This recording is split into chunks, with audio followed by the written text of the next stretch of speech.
Bismillahirrahmanirrahim. Alhamdulillahi Rabbil Alamin. Wassalatu wassalam ala khairi khalqihi Muhammadin wa alihi ajma'in. Ayyuhal ikhwa at-talaba al-a'izza, assalamu alaikum warahmatullahi wabarakatuh. Alhamdulillah, dengan rahmat Allah kita dipertemukan lagi dalam kajian tafsir. Semoga kalian tetap semangat, tetap mengikuti pelajaran demi pelajaran sehingga akan memperoleh manfaat dari kajian tafsir Al-Quran ini insyaAllah. Kita sudah selesai surat An-Naba. Dengan beberapa pertemuan kita telah selesaikan surat An-Naba, dan hari ini kita akan masuk surat kedua dari juz ke-30, yaitu surat An-Nazi'at.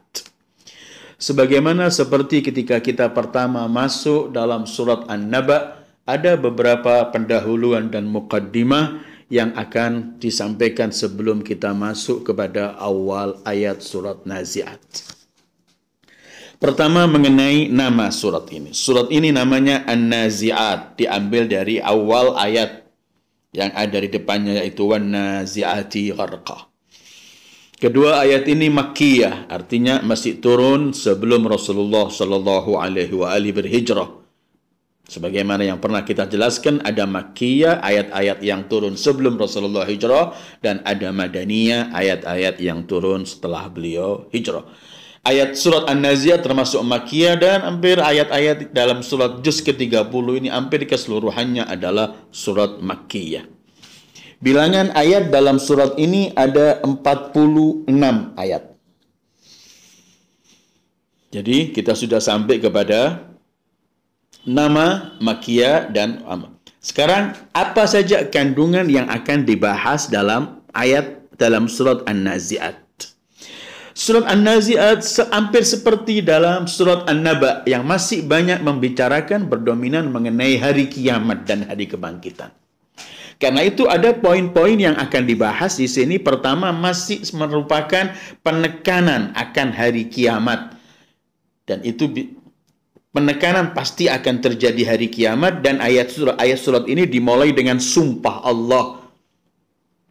Ada 5 sumpah dengan para malaikat, wan-nazi'ati gharqa, wan-nashitati nashta, was-sabihati sabha, fas-sabiqati sabqa, fal-mudabbirati amra.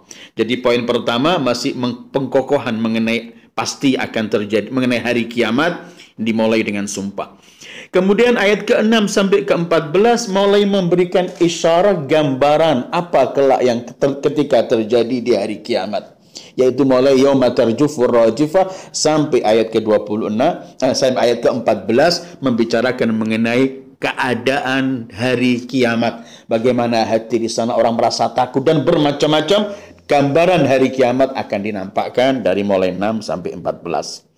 Kemudian poin ketiga akan menyinggung cerita Nabi Allah Musa alaihi wa ala nabiyina wa alihi salatu wassalam bersama ketika menghadapi Fir'aun, yaitu dimulai nanti dari ayat ke-15 sampai 26 akan membicarakan masalah cerita Nabi Allah Musa dengan Fir'aun dan apa pelajaran demi pelajaran kelak yang akan mampu kita ambil di balik cerita itu.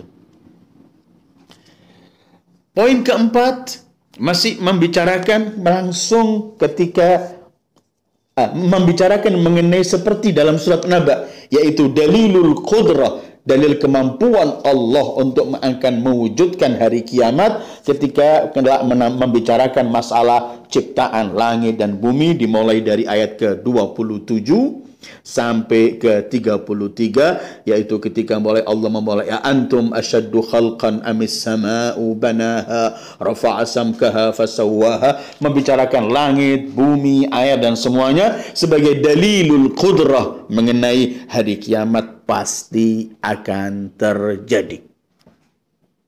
Itu merupakan poin yang keempat. Poin kelima kembali membicarakan mengenai hari kiamat, yaitu dari mulai ayat 34 sampai 41 ketika Allah membicarakan hari kiamat itu sendiri ketika terjadi, dan kemudian apa yang akan diraih dan diperoleh bagi mereka orang-orang yang melampaui batas, yaitu ketika kita mulai dari ayat 34, fa idza ja'atit tammatul kubra yauma yatadhakkarul insanu ma sa'a wa burrizatil jahimu liman yara fa amma man tagha. Nanti membicarakan apa yang akan diperoleh oleh orang-orang yang melampaui batas. Seperti yang pernah kita kaji ketika kita dalam surat An-Naba. Bagaimana Allah membicarakan mengenai taghin. Nah, jahannam kana mirsada lit-taghina ma'aba, kemudian semacam itu. Di ayat surat ini juga akan membicarakan apa yang akan terjadi bagi mereka orang-orang yang melampaui batas, yang mementingkan dunia dan semuanya. Dan pada akhir, poin terakhir yaitu keenam, nanti akan membicarakan kembali mengenai hari kiamat, tetapi akan disampaikan di akhir dalam surat ini bahwa hari kiamat itu tetap dirahasiakan oleh Allah. Kapan terjadinya? Walaupun pasti terjadi, tapi kapan? Tetap akan dirahasiakan, sebagaimana ketika Allah membicarakan yas'alunaka 'anis sa'ati ayyana mursaha fima anta min dzikraha ila rabbika muntahaha.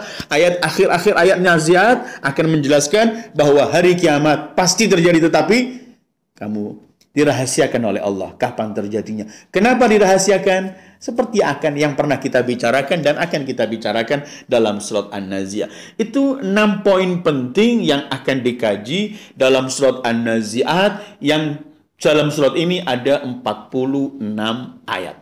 Jadi masih dominan berkaitan hari kiamat. Dan hampir semua dalam juz ke-30 ini masih pengkokohan mengenai akan terjadinya hari kiamat, mengenai keimanan yang wajib kita berikan, yang wajib kita yakini bahwa hari kiamat pasti akan terjadi, dan tetap dalilul qudrah dan dalil hikmah tetap masih akan dominan dalam membicarakan hari kiamat. Kemudian yang keempat, jadi kita telah membicarakan mengenai nama, mengenai makiyahnya, mengenai bilangan ayatnya, kemudian mengenai poin-poin yang penting yang ada di dalam. Sekarang yang kelima adalah mengenai fadilah atau pahala membaca surat An-Nazi'at. Sebagaimana yang pernah kita sebutkan, setiap kita akan memulai surat baru, pasti kita akan membicarakan mengenai pahala surat tersebut. Al-Quran secara umum, setiap huruf memiliki pahala ketika kita baca. Tetapi di sana ada setiap surat, bahkan ada beberapa ayat tersendiri memiliki pahala tersendiri. Apa pahala membaca surat An-Nazi'at? Pertama, hadis Rasulullah sallallahu alaihi wa alihi, beliau bersabda, "Man qara'a surata wan nazi'at lam yakun habsuhu wa hisabuhu yawmal qiyamah illa ka qadri salatin maktubatin hatta yadkhulal jannah." Siapa yang membaca surat wan nazi'at, kelak ditahannya dan hisabnya kelak di hari kiamat hanya sebentar, ka qadri sebagaimana waktu melaksanakan sholat, satu kali sholat fardu, sampai kemudian dia dibawa ke surga. Artinya kelak di hari kiamat itu panjang itu hisab. Orang akan mendapatkan hisab yang terinci. Tetapi orang yang membaca surat An-Nazi'at, salah satu pahalanya ialah akan meringankan hisabnya di akhirat. Sehingga tidak terlalu lama dia akan mendapatkan waktu hisab. Tetapi hanya sekedar seperti ketika orang melaksanakan sekali sholat fardu. Berapa lama sih kita melaksanakan sholat fardu? Apalagi kalau sholat subuh cuma 2 rakaat. Atau apalagi kalau yang kita baca cuma inna atayna sama kulhu. Artinya, Rasul ingin menggambarkan kelak orang yang membaca surat An-Nazi'at ini, kelak di hari kiamat nggak akan ditahan dan hisabnya cepat sekali sebagaimana hanya waktu seperti orang melaksanakan sholat sekali fardu. Kedua, dari riwayat dari Al-Imam As-Shadiq, beliau pernah mengatakan begini, "Man qara'aha lam yamut illa rayyan wa lam yab'athhu Allah illa rayyan wa lam yudkhilhul jannata illa rayyan." Imam Shadiq menggambarkan siapa yang membacanya, artinya membaca surat Nazi'at, dia tidak mati kecuali dalam keadaan tidak dahaga, artinya kenyang dari minum. Tidak kelak dibangkitkan kecuali dalam keadaan cukup, tidak dahaga lagi, kenyang dari minum.